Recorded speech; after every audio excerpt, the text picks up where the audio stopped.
Welcome to Home Team Advantage. I'm Gary Gimbetti along with Mike Egan, here to talk about today's topics in sports, or at least give you somewhat of a knowledge of topics in sports. But Our little knowledge of topic. little knowledge. But we do have a special guest here today. He hasn't been on probably since beginning of last year, but that's okay. He's a busy man. We have Pat Micheletti with us. And good morning, Pat. How are you today? Good morning, guys. Great to be back with you. I know he had to recuperate after that last visit, so yeah. So we gave you about 6 months to get over better. the hangover. And I'm ready. I'm ready to go. All right. Well, and obviously the Wild are ready to go here. Next week they host, I think, the Rangers. So your brother might be in town, or no? He will be in town. Yes. I'm looking forward to seeing him. All right. Well, we got some pressing questions here to ask you about the Minnesota Wild, and I'm taking the big one out of the bag right now because I sent a talk back to K-Fan the other day, and they never got to it because Kevin Gorg was on, and Okay. they were talking Wild, and I wanted to know if the Wild, and I hope I get this out right, what did I miss this summer that the Wild did, or transactions that they did, that made this team better, and can we actually believe that they're going to be better, or even better, or as good or better than last year? There we go.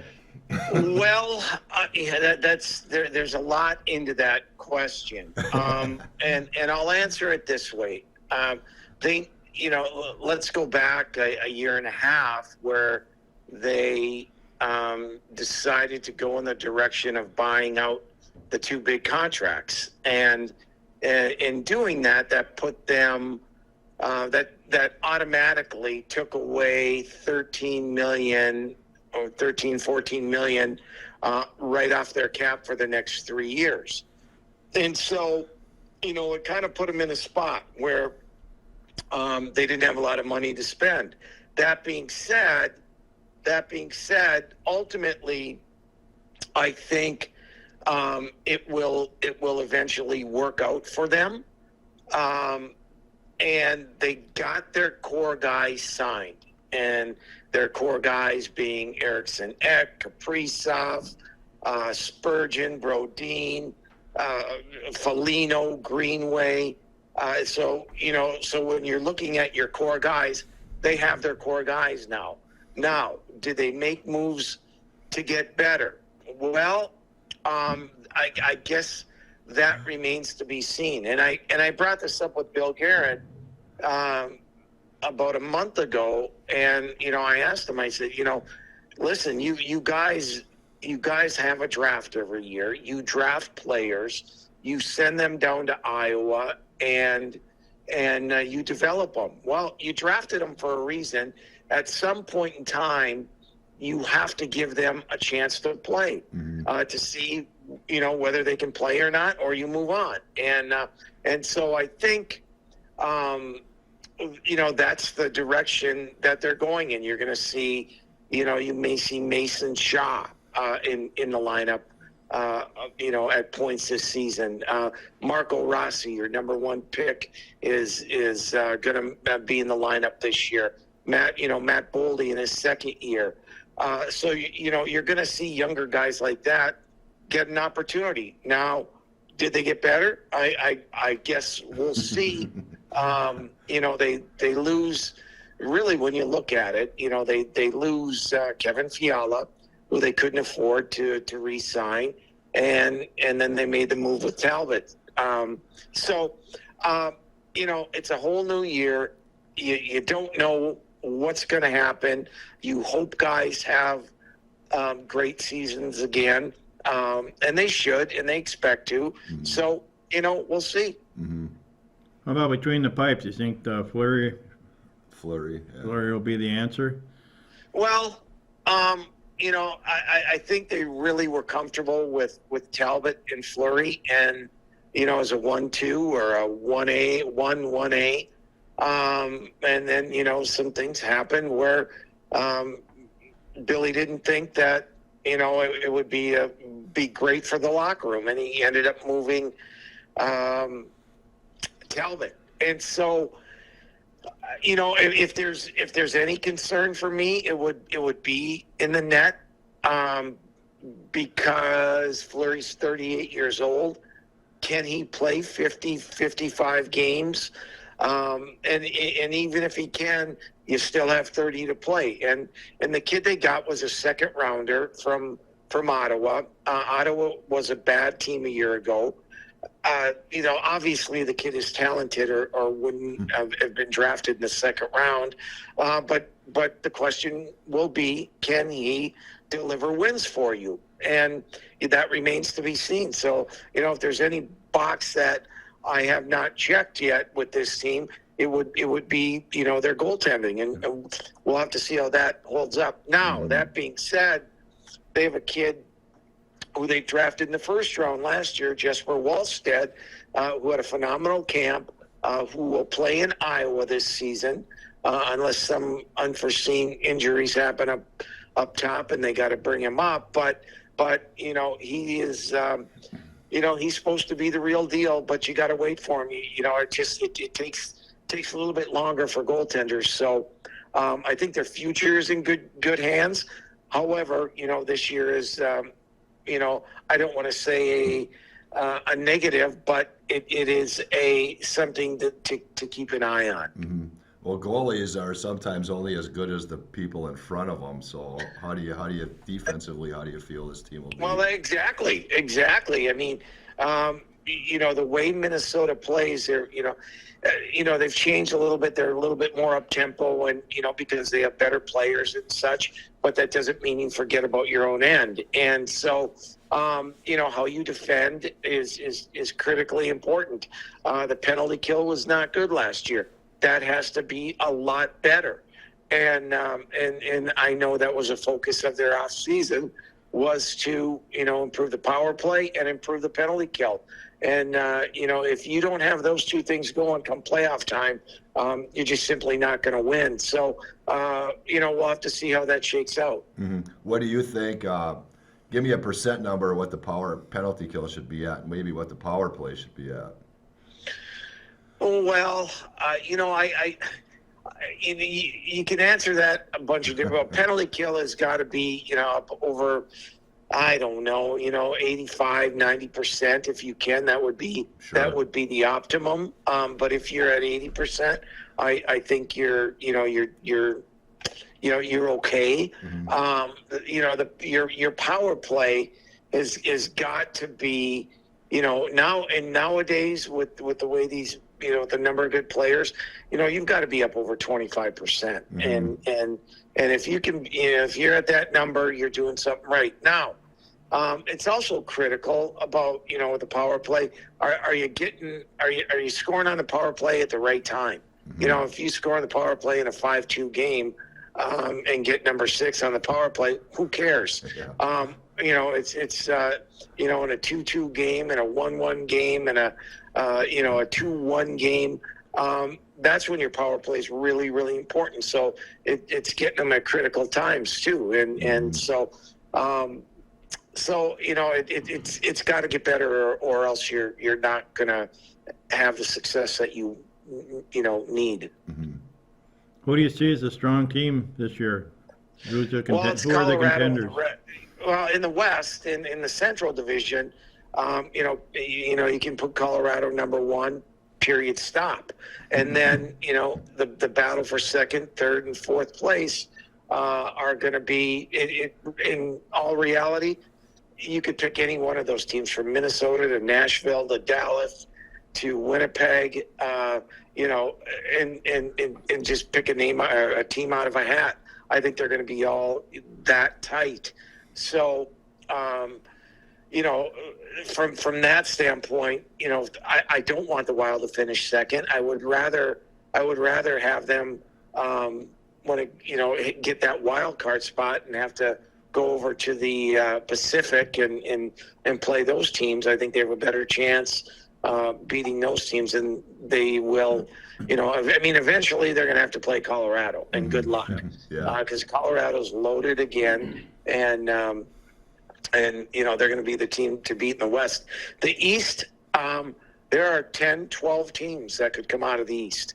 The East is really, really good, and it's going to be a battle for every one of those teams to make the playoffs, and you're going to have great teams not making the playoffs. And I mean, it's great for hockey, great for the league, but man, it's going to be a bear every night in the East. Mm-hmm. So, go ahead. I was going to just interrupt. You mentioned Nashville, and I was in Nashville last week, and boy, talk about a hockey town in the middle of the South Belt. I mean, every billboard's got the Predators on it. That's all they talk about down there.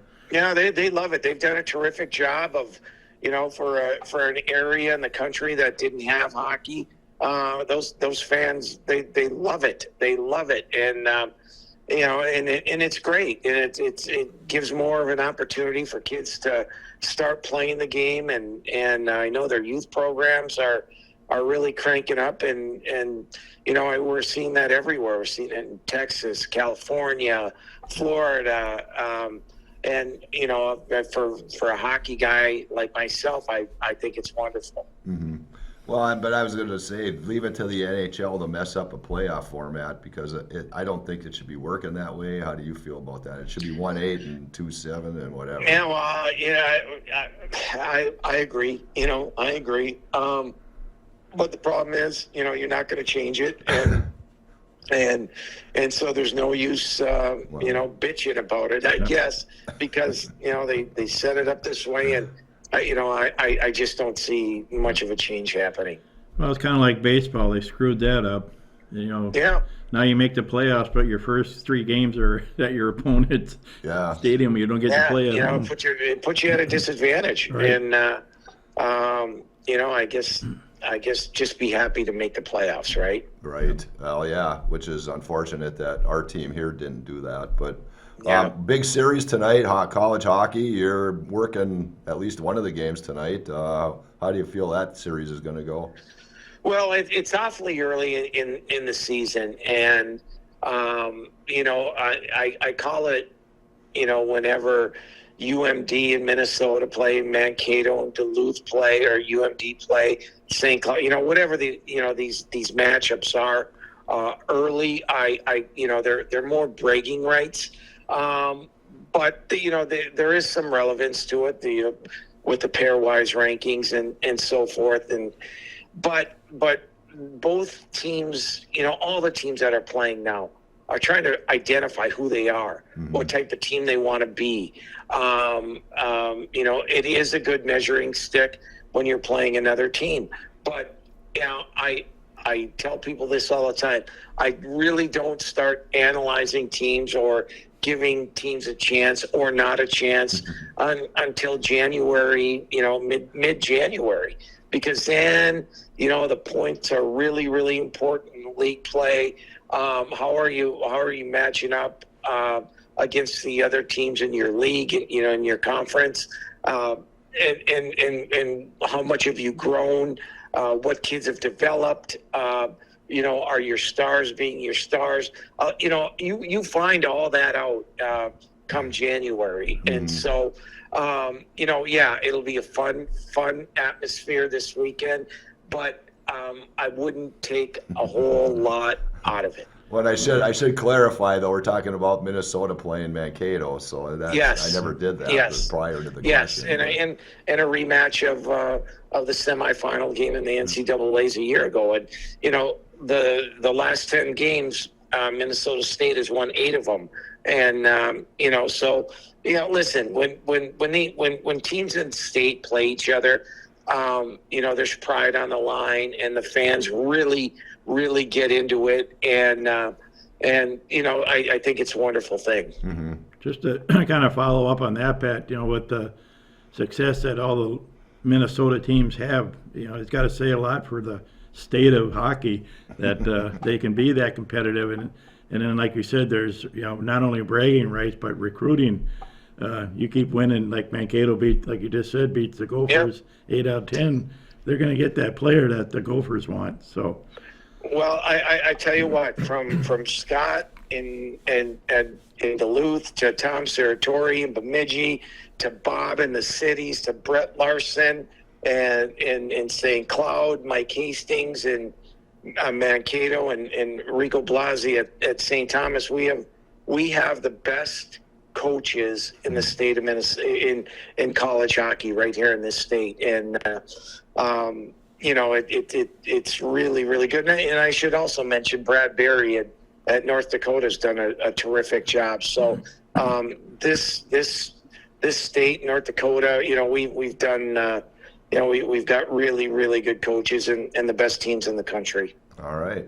Well, we don't want to take up much of your time, but Pat is also involved with Beyond the Pod, which he just released. I saw it on Twitter today.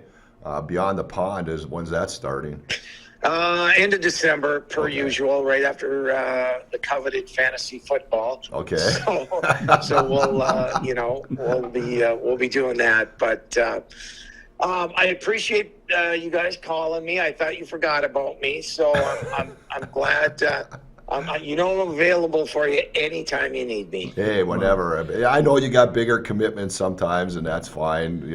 I know going on K-Fan is a big thing. So. Well, you're number one on our list. Well, thank you. You guys have a great day and stay warm. All right. Thank you. Pat, You too. Thank you. Bye. All right. Well, once again, thanks to Pat Micheletti for joining us. It's a good thing that he's very amendable Yes. to doing this, because he does have bigger fish to fry. And But I think there's something about being the hometown boy that he enjoys it, and it's the one little perk we get here to get him on. yeah, So, I should ask him if he could hook us up with tickets? tickets, other notable people around the state to have on our show. But I yeah. don't want to make him second fiddle either. No. But hey, well, there you go. My question got. I kind of forgot about the Parisi and Suter thing, but I was wondering if I missed anything. And I didn't know that they had to pay him. They were paying him out the next 3 years at $12-14 million a year. I mean, were those guys signed for 80-some million? Yeah, about 90, almost 100 million, I think. Wow. So it wasn't 100, but it was just under it, whatever it was. So A lot of popcorn to sell to pay that one. that's right. So But they're 6-0, 7-0, 6-0. Or Wild lost? Preseason, yeah, they've lost one game. yeah, I believe they have. Yeah. Oh, okay. But hey, nothing wrong with that. It's preseason, and they haven't had their full lineup Yep. together. They beat the Blackhawks last night. Chicago's going to be bad this year. Yeah. That's unfortunate, because it's like you're always used to the Blackhawks being a power.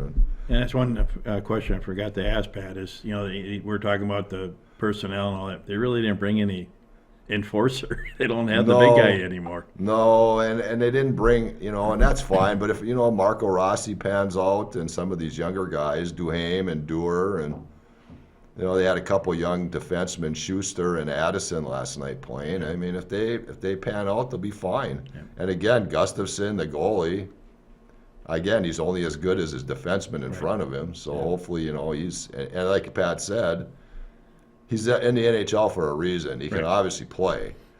And he played on a lousy team last year in Ottawa. So we'll hopefully that he'll. And maybe Fleury will stand on his head again Well. like he did when he first started with Vegas and they won the Stanley Cup. So you never know. Well, yeah, and now he's with the team from the beginning of the season, which has to be awkward coming in And, in towards the end, February or right. March. I mean, so hopefully now he's settled in and he'll play tough.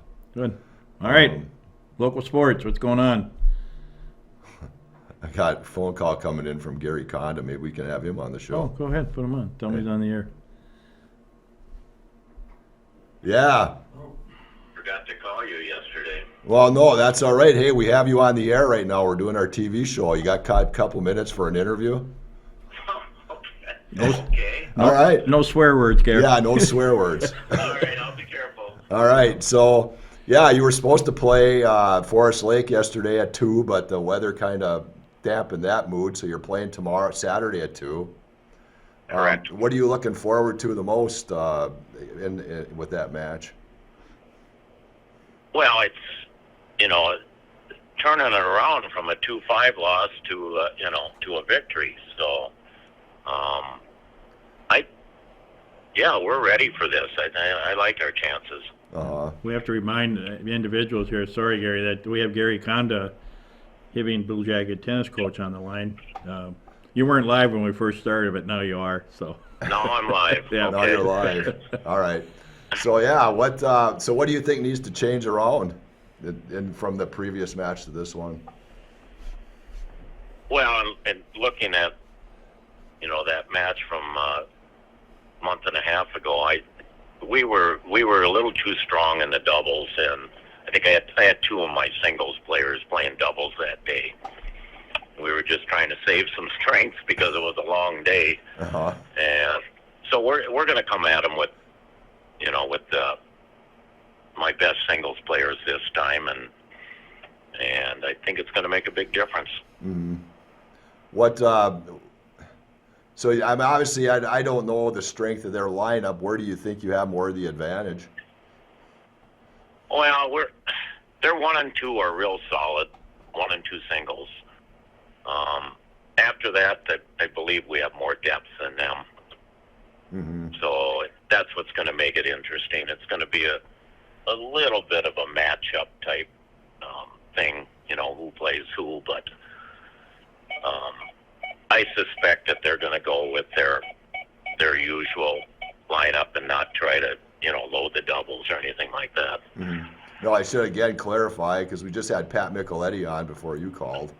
So, so you're following a Hibbing legend, but this is the Section 7 AA tennis tournament. This is the quarterfinals where they're playing Forest Lake at the Lincoln Courts tomorrow at 2:00. And the winner obviously goes and gets Rock Ridge because they beat they beat Pequot Lakes last night 7-0. So how much? Right. I mean, I hate to look ahead, but how much would you like to get back to play Rock Ridge? Well, obviously, I'd love to play Rock Ridge. It means we're still in it, but yeah, we had a great match with Rock Ridge last week, and they took it to a 6-1, but 4 of the matches could have gone either way. So no, it's the old saying, if they're going to play us 3 times, we're going to win that third one. But That's the biggest thing, is that it's always hard to beat a team 3 times. But you obviously do have some younger players in doubles. I mean, how do you think they've handled this section tournament so far? so far they're playing lights out. I mean, you can see huge improvements in all of them, especially the young ones. They've gained some confidence, and they're hitting the ball pretty clean right now. Mm-hmm. So you're playing at the Lincoln Saturday, tomorrow. Yeah. Are Long Yeah. Johns optional? Well, it's going to be super warm tomorrow. I mean, it's going to be, I think, 57. I saw. Oh wow. Okay. Oh well. We'll be Let's hope sweating so. out there. Yeah. So. Yeah, no, I mean, I understand totally why they postponed that match yesterday, because I know you didn't want to go play indoors in Virginia, so you wanted. No, we wanted to keep our home site here at the Lincoln, and it was brutal out. I mean, I threw it around for a long time, and I said we just can't. And it was raining off and on, or snowing off and on, and tough call, but I think we made the right call, safety-wise too. Pretty tough to play in that kind of weather. Yeah, and if it's going to be 57, that's going to be like spring. So, Well, we Right. we wish you the best of luck tomorrow, and it's 2:00 at the Lincoln court, and that if you kind of watch some good tennis, come out and watch it. come out, yeah. Yep. Hey, thank you I so much. appreciate- Yeah. No, thank you. I appreciate that, and we'd love to have a couple thousand people here. There you go. Well, we're like the sports shows in Minneapolis. For being a guest on our show today, we don't have a Murray steak for you, but maybe a McDonald's Happy Meal, adult Happy Meal will be in your future. As long as I get the toy, I'll be happy. There you go. All right. Thanks, Gary, Gary. for calling. All right, thank you, All guys. right. Bye. Well, that was nice. Hey, that came right Yeah. perfectly. For Perfect. the price of one. Yeah, Yeah. there we go. That's the first time that's ever happened. Hey, we must be getting popular. Yeah. So, well, hey, football's at Esco tonight, 5-0, number 1 in 3A, and it's going to be a tough goal, but hopefully they can slow them down a little bit. Yeah, let's just hope that, again, they're competitive, nobody gets hurt, and they just keep playing. That's the main thing right now. And you never know. You never know what's going to happen, and you hope that they just get better and better as the weeks roll on. So Yeah, soccer, boys and girls start playoffs next week. Well, I mean, tennis is already in playoffs, which is amazing. Boys soccer and girls soccer start playoffs next week. cross country. Cross country still has a couple meets left. So they ran the other day in Ely without their top runner and still won the meet. So the girls did. Didn't they have a local one here a week Yeah, ago? they had the Rotary meet, and the girls ended up winning that, and the boys were like fifth. So, but the boys do have an outside chance if they, pick it up. They've got, well, at Ely, they had 4 guys or 5 guys under 19 minutes. Good. Now, obviously, to catch the top guys, you got to get under 18, maybe under 17. But nobody expects them to win the individual title. But it would be nice to see them compete for that second state spot. The soccer again, the boys will probably be at Grand Rapids. The girls will be either at Grand Rapids or I can't remember what he told me yesterday. It's either Rapids or another school who played last night, and whoever won that one was going to get that home seed. Swimming. Swimming they have the true team coming up next weekend, so but they don't run their sections till November, their regular sections. I think that's it. Yeah, I think that's about it. So for before we leave, too, we got to get a little shout out to our good friend who tried to call us today, Luis Rise from the Minnesota Twins, who won the batting title. About the only bright spot on the Twins. Although there is some rumblings that Rocky Balboa may be looking for a new job. I don't know if it's true he's or got not. He's got the vote of confidence from his Levine and Falvey. So. That's an automatic. See you later. Pack your bags. Well, yeah, sometimes it is. And I can't lay it all on him. No. I mean, I think some of his decisions earlier in the season when they could have maybe gained some more ground were questionable. But when you have all the injuries like they had, Well, I think they had the most I think they missed the most man hours as far as injuries go all year. Put in a plug for all the candidate forums they can watch. Oh, yes, we need to, before we go off the air, we have to put a kudos in for Hibbing Public Access Television and our good friend and our producer, director extraordinaire, Ron, for putting on all the candidate forms. You can catch all those on channel 807. HPAT.org, And they had both the Senate all the way down to school board. local councilman, the mayor. So if you want to catch up on what's going on politically, tune in to channel 807 or hpat.org. Oh, that's right. It's on the. HPAT.org. Yep. Yeah, streaming. But again, we thanks, Ron, for all you do. Yep. And so for Mike Egan, I'm Gary Gimbetti. Thanks for listening or watching, and we'll see you again next week.